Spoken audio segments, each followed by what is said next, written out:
بسم اللہ الرحمن الرحیم۔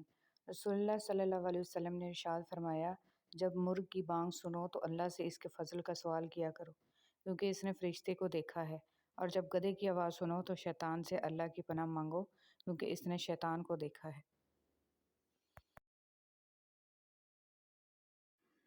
میں کہتی ہوں کہ انسان اتنے گناہ کرے جتنا اس میں سزا سہنے کی ہمت ہو۔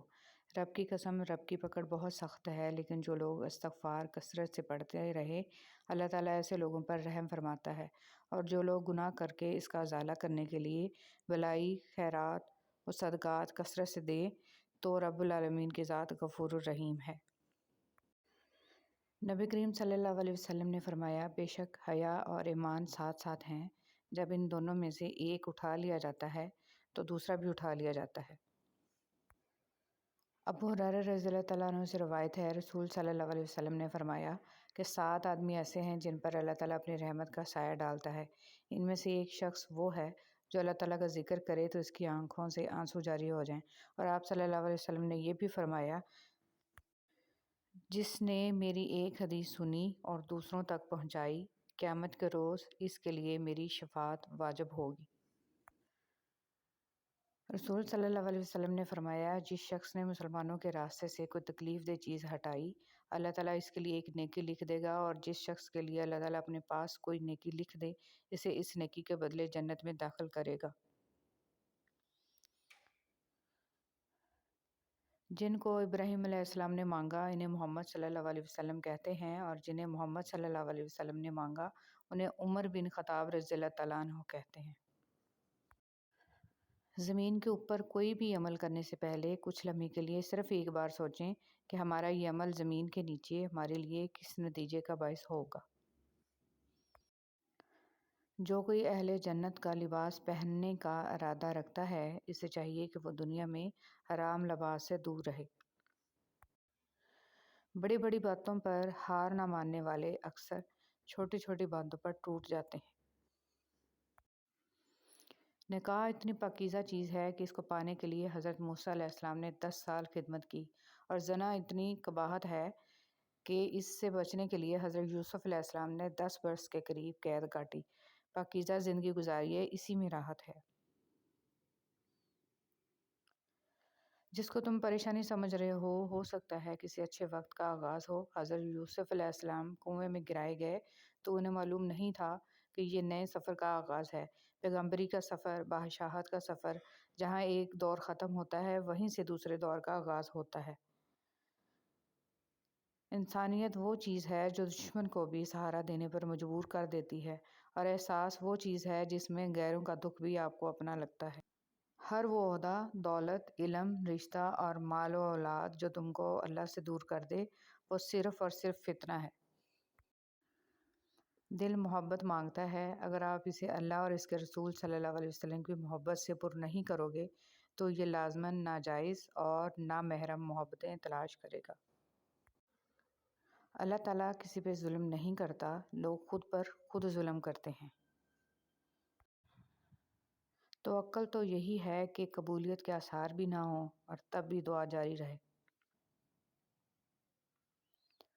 جانے والے چلے جاتے ہیں، دنیا کی محفلیں، دنیا کی رنگینیاں چلتی رہتی ہیں۔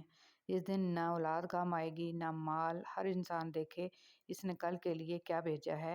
ہم اہم ہیں، یہی وہم ہے۔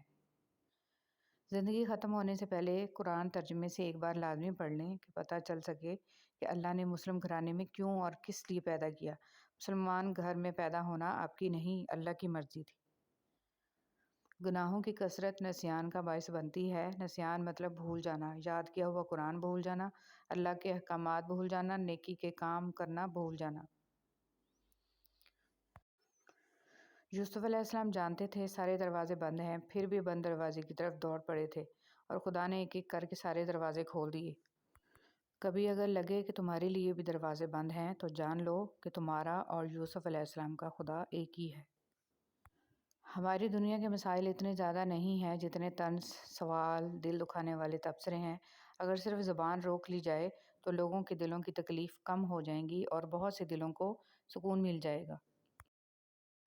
اپنی نیکی کو چھپاؤ جس طرح کہ تم اپنے گناہ کو چھپاتے ہو، اور ہرگز اپنے عمل پر فخر نہ کرو کیونکہ تم نہیں جانتے کہ تم نیک بخت ہو یا بدبخت۔ زندگی کا سادہ سا اصول بنا لو، کسی کی مدد کر سکتے ہو تو کر دو اور بدلہ اللہ پاک پر چھوڑ دو۔ اس سے زیادہ نفع کا بزنس نہیں دنیا میں۔ غلطی کرنے کے بعد اگر دل میں کھٹکا محسوس ہو رہا ہو کہ کچھ غلط کیا ہے تو اسے رحمان کی ہدایت اور ضمیر کی آواز سمجھ کر اپنے کریم رب سے معافی ضرور مانگ لینی چاہیے۔ اس پر ڈٹ نہیں جانا چاہیے کہ نہیں میری غلطی نہیں ہے یا میں نے جان بوجھ کر تھوڑی نہ کیا ہے، بلکہ اپنے رحیم رب سے چپکے سے معافی مانگ لینی چاہیے۔ ہم اچھا ہونے یا بننے کے باوجود کسی نہ کسی کی کہانی میں برے ہوتے ہیں۔ علم پھیلانا ایسا خزانہ ہے جس کے پھل کا ثواب آپ کو ملتا رہتا ہے۔ چھری نے اسماعیل علیہ السلام کو نہیں کاٹا، آگ نے ابراہیم علیہ السلام کو نہیں جلایا، مچھلی نے یونس علیہ السلام کو نہیں کھایا، پانی نے موسیٰ علیہ السلام کو نہیں ڈبویا۔ اللہ پر توکل کرو، بے شک اللہ حفاظت کرنے والا ہے۔ حضرت لقمان کی اپنے بیٹے کو نصیحت: عبادت کے وقت اپنے دل کو قابو میں رکھنا، جب دسترخوان پر بیٹھو تو ہاتھ کو قابو میں رکھنا، اور کسی کے گھر جاؤ تو اپنی آنکھوں کو قابو میں رکھنا، کسی محفل میں بیٹھو تو اپنی زبان کو قابو میں رکھنا، اللہ اور موت کو یاد رکھنا۔ دوسروں سے متعلق اپنی زبانوں کو سی ڈالو، کیونکہ بدگمانیاں بالکل ایک پھٹے کپڑے کی طرح ہیں، جتنا بھی سی لو کپڑا پھر بھی پھٹا ہی رہے گا۔ ہر انسان کے ساتھ چلنا یا نہ چلنا وہ آپ کی مرضی ہے، لیکن کوشش کریں جس کے ساتھ بھی چلیں، جب تک بھی چلیں، مخلص ہو کے چلیں۔ مومن صرف اپنی ذات میں نہیں جیتا، ایک طرف وہ اپنے رب کو راضی کرتا ہے اور دوسری طرف بندوں کی خیر خواہی کرتا ہے۔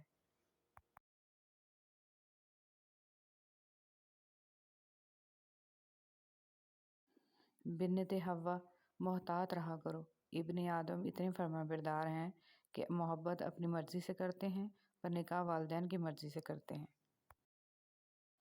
راستے اور فاصلے میں بڑا فرق ہوتا ہے، راستے طے کرنے پڑتے ہیں اور فاصلے سمیٹنے پڑتے ہیں۔ دھیان رہے کہ روٹھی ہوئی خاموشی سے بولتی ہوئی شکایتیں اچھی ہیں۔ کتنا خوش نصیب ہے وہ شخص جسے گناہ واقعی گناہ لگتا ہو اور وہ اسے چھوڑنے کی تڑپ میں دن رات دعا اور کوشش میں لگا رہتا ہو۔ روحوں کے درمیان مطابقت محبت کی سب سے مضبوط وجوہات میں سے ایک ہے، کیونکہ ہر شخص اس چیز کی تلاش کرتا ہے جو اس کے مطابق ہو۔